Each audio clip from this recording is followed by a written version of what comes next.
onde praticamente em todas as vertentes Israel vai para o combate. Israel é forte, tem tecnologia, é um país incrível, mas nenhum país consegue lutar em várias frentes, que se a coisa escalar, os Estados Unidos entrará na guerra. Estados Unidos entrar na guerra seria ideal para Netanyahu. E claro que o Irã e os muçulmanos, sabendo disso, estão adotando a postura de não morder essa isca. Então essa estratégia tem a ver com cansar Israel, né? Esgotar Israel. O que o professor Luiz Antônio pode falar sobre o domo de ferro, né, que protege? Como que é que funciona? Tem dinheiro à vontade? Nesse momento não entrou nenhum peso pesado no ringue ainda. Então, assim, tudo depende para quem que Israel vai mirar as suas armas.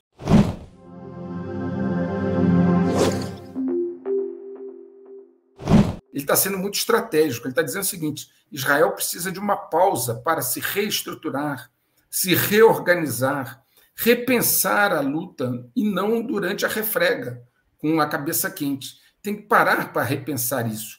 E um acordo em que possa receber os reféns de volta. Netanyahu, como eu disse, está sendo muito criticado por adotar uma linha de pensamento onde praticamente em todas as vertentes Israel vai para o combate. E aqueles que são contrários a ele, alguns até do gabinete de guerra já saíram, pediram exoneração, porque como você vai lutar em todas as frentes? Nenhum país, Betete, não é Israel.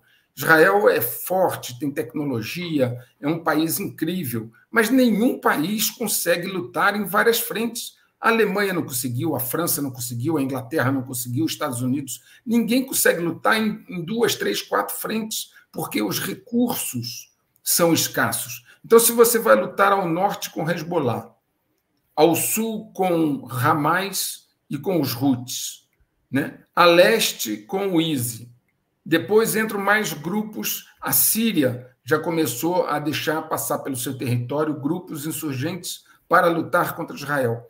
Tem uma hora que você tem tantas frentes abertas, e volto a dizer, para um país que não tem nem 10 milhões de habitantes, é menor do que a cidade de São Paulo. Fica difícil, é quase impossível. Aí vem uma outra variável, Betete. Netanyahu sempre conta que se a coisa escalar, os Estados Unidos entrará na guerra. Olha só, se os Estados Unidos, qual será o futuro do primeiro-ministro, né? Ele vai ter um futuro bem complicado se as coisas continuarem nesse sentido, porque, veja bem, Hélio e aqueles que nos ouvem veem, ele sempre conta que os Estados Unidos vai entrar, ok? Essa é a carta na manga maior que ele tem. Eu vou escalar, vou levar a uma situação muito forte, impactante, e aí os Estados Unidos vai ter que entrar. O que o Irã está fazendo? Já sabendo que Israel precisa dos Estados Unidos entrar na guerra, o Irã não está respondendo. Você vê que houve aquele ataque lá no Irã, ele disse que ia responder e não respondeu. Por quê?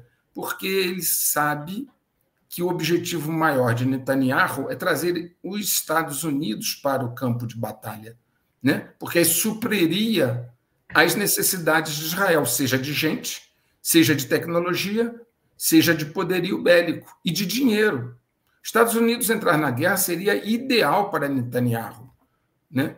E claro que o Irã e os muçulmanos, sabendo disso, estão adotando a postura de não morder essa isca. Vários especialistas russos foram para o Irã. A Rússia, Putin avisou que entregaria as armas aos inimigos dos Estados Unidos, assim como os Estados Unidos está entregando armas aos inimigos da Rússia, e isso nós já estamos vendo, com o Hezbollah e os Houthis, né, fazendo voar mísseis balísticos, que obviamente foram fornecidos por algum país que é uma potência. Não foi os Houthis, não foram os Houthis lá no Iêmen pobre, nem o Hezbollah no sul do Líbano, que fabricou um míssil balístico, ok? Então essa estratégia tem a ver com cansar Israel, né? Esgotar Israel. E aproveitando essa reflexão, o que o professor Luiz Antônio pode falar sobre o domo de ferro, né, que protege? Como que é que funciona? Tem dinheiro à vontade? Tem escudo? Tem blindagem? A reposição desse armamento todo para contra-atacar, né, para proteger ali as grandes cidades de Israel e a sua população. Olha, o domo de ferro, né, assim como outros equipamentos que Israel tem de interceptação, né, são tecnologias avançadas, mas elas têm um limite de saturação, Betete. Okay? Só para se ter uma ideia, eu divulguei isso aí há uns 5, 7, 10 vídeos atrás, não sei. Aquela noite que o Irã reagiu pela primeira vez e atacou Israel, numa noite, o custo da proteção de Israel foi $1 bilhão numa noite. Tá? Isso eu coloco lá, inclusive calculado por órgãos de Israel, não é árabes, não. Órgãos de Israel que falaram. $1 bilhão numa noite, Betete. É um sistema caro, muito caro. Outra coisa que é importante salientar é que todas as armas do Ocidente são armas caríssimas, né? Inclusive, os Houthis no Iêmen bloquearam os navios de passar no Mar Vermelho usando drones. E, às vezes, drones e outros equipamentos baratos, e para bloquear, para interceptar um drone dos Houthis que custava $10 mil, às vezes se mandava um míssil que custava $3 milhões. Então, todas as armas dos Estados Unidos, da Europa e de Israel, em consequência, são armas sofisticadas que foram pensadas para uma luta contra uma grande potência. Quando você começa a lutar contra uma guerrilha, você não tem armas baratinhas para eles. Então, cada míssil seu é uma fortuna, às vezes, para atingir um alvo ou interceptar um míssil que custou 30 mil, um drone que custou $10 mil.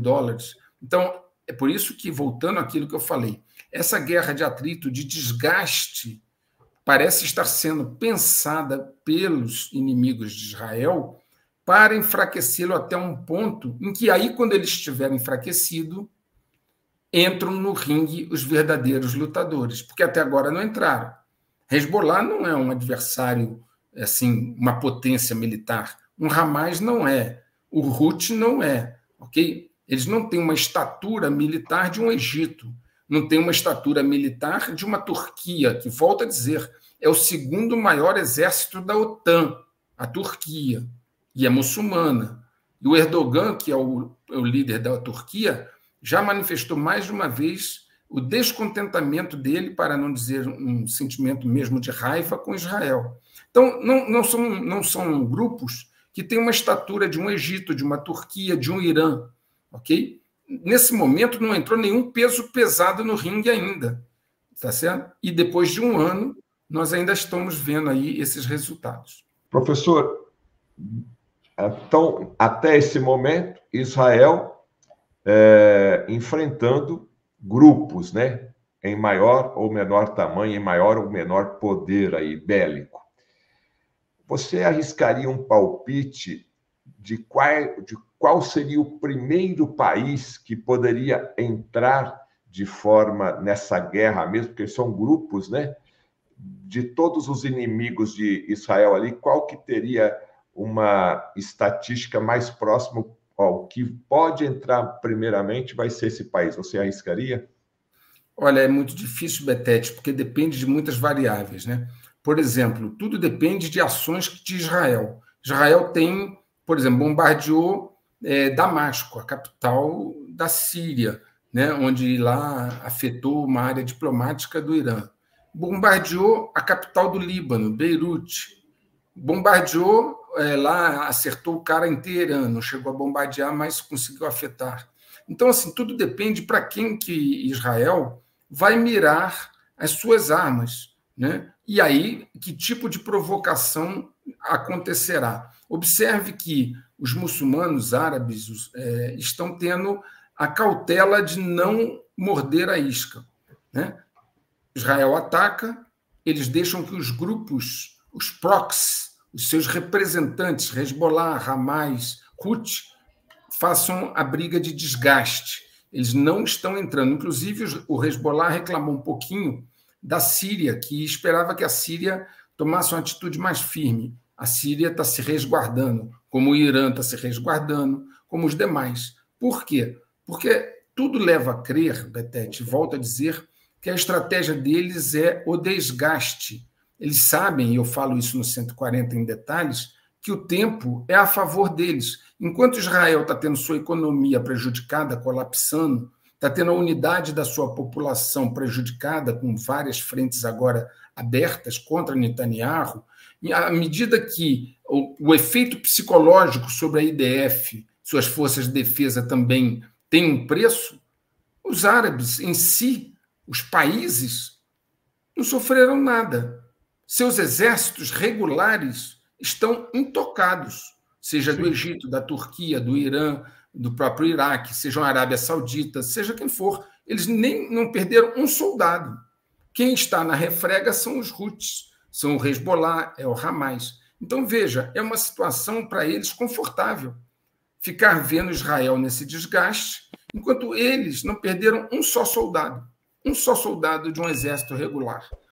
Você está cuidando da sua saúde mental? E as pessoas que você ama estão se cuidando? Se ansiedade, estresse ou até mesmo depressão fazem parte da sua vida ou de alguém que você conhece, eu tenho um convite muito especial para você. De 1º a 6 de outubro estarei no meu canal do YouTube todos os dias às 7 horas da noite na Semana da Saúde Mental. Serão 6 lives, 6 entrevistas transformadoras com especialistas, Dr. Christian Guiar, doutora Kátia Haranack, doutor Arthur Lemos, doutora Cláudia Pacheco, doutor Juarez Calegaro e doutor Felipe Batistella, abordando temas como ansiedade, dores emocionais, estresse e muito mais. São dicas práticas e naturais que você pode aplicar imediatamente no seu dia a dia. E o melhor, é totalmente grátis. Basta se cadastrar no link aqui embaixo para garantir seu acesso exclusivo ao nosso grupo do WhatsApp, onde você terá ainda mais conteúdos à parte. Não perca essa oportunidade. Cuide da sua saúde mental e ajude quem você ama a fazer o mesmo. Clique agora no link e garanta sua participação. Nos vemos lá, de 1º a 6 de outubro, às 7 horas da noite, no canal do Fernando Betete.